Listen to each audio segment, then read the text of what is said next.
Welcome to Democracy Now!, democracynow.org, The War and Peace Report. I'm Amy Goodman. The Islamic State has claimed responsibility for a series of explosions that ripped through the Indonesian capital of Jakarta today. At least 7 people, including 5 alleged attackers, have died, and 20 people were injured in the blasts and ensuing gun battles between police and militants. 4 other suspects were arrested. The attack included at least 5 explosions in downtown Jakarta. A police traffic post and a Starbucks cafe were hit.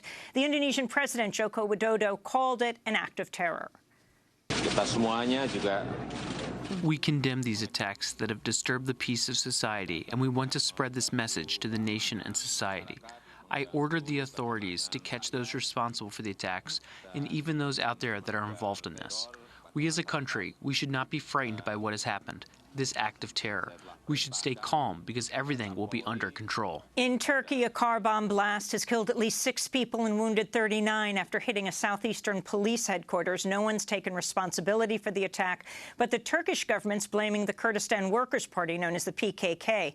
Meanwhile, more than 1,000 academics, including Noam Chomsky, have signed a letter calling for the end to the Turkish government's widespread crackdown on Kurdish communities amidst renewed fighting between Turkish security forces and the PKK.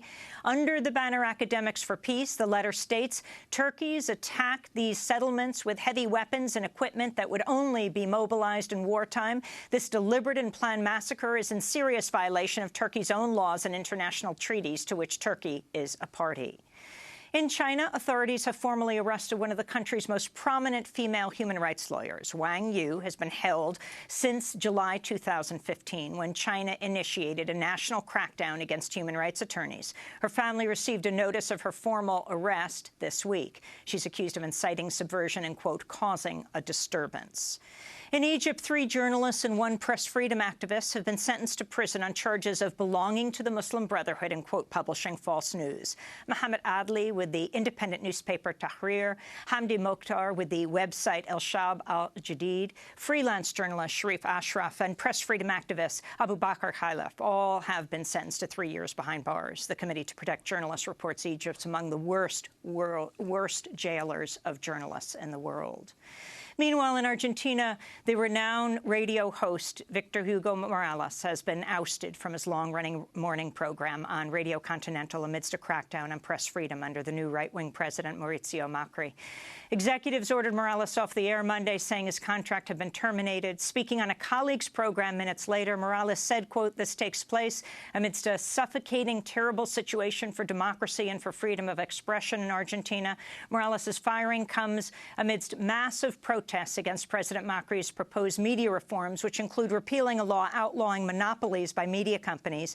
Tens of thousands of people demonstrated in Buenos Aires on Tuesday in opposition to Macri's reforms and in defense of radio host Morales. In more media news, Al Jazeera America has announced it'll terminate broadcast and digital operations in the United States by the end of April. The U.S.-focused branch of the Qatar-based network began in 2012 when Al Jazeera purchased Current TV in 2012 from former Vice President Al Gore. The TV channel has suffered from low ratings since its launch. Al Jazeera says it will continue Al Jazeera English and expand digital operations in the United States.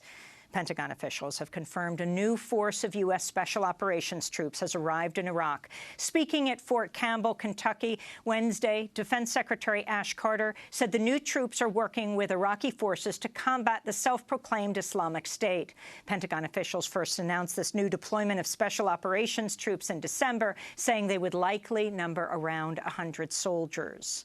In Pakistan, at least 5 people have been killed in this year's first reported CIA drone strike. The attack hit a house in North Waziristan Saturday. Pakistani officials say a Pakistan Taliban commander was among the dead. The Council on American Islamic Relations is demanding an FBI hate crime investigation into an attack and desecration at a mosque in Nebraska. Security footage shows 2 masked men threw rocks at the glass doors of the Islamic Center of Omaha and left bacon wrapped around its doors Tuesday. Pork is considered forbidden or haram in Islam. It's the 4th attack on this Omaha mosque within the last year. A recent study finds hate crimes against Muslim Americans and U.S. mosques have tripled since the attacks in Paris and San Bernardino. In news from the campaign trail, Republican presidential candidate Ted Cruz is under fire for failing to disclose a Goldman Sachs loan used to finance his 2012 Senate bid in Texas. The New York Times reports Cruz's personal financial records show that in 2012, he took out loans from Goldman Sachs and Citibank totaling $1 million. Cruz's Senate campaign did not report either of the loans in its filings with the Federal Election Commission. Candidates are required to disclose the source of money they borrow to finance their campaigns.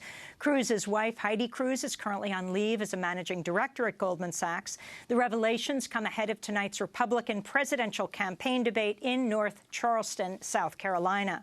In other campaign news, The Nation magazine has endorsed Bernie Sanders for president. This marks only the third time in the nation's 150-year history that it's endorsed a candidate in the Democratic primary.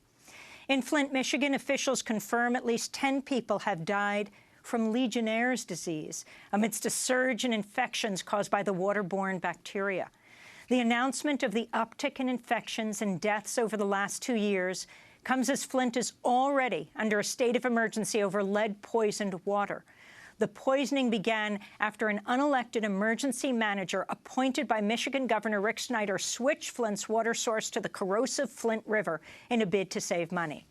Residents have reported lasting health impacts, including cognitive impairment and lead poisoning of children. Governor Snyder, who's responsible for appointing Flint's emergency manager, announced the increase in Legionnaire's disease Wednesday. Over the course of 2014 and 2015, we saw a spike in Legionnaire's disease within Genesee County. If you go back to the prior years, I believe the numbers for the preceding years before 2014, we had 6 cases, 11 cases, 13 cases, and 8 cases.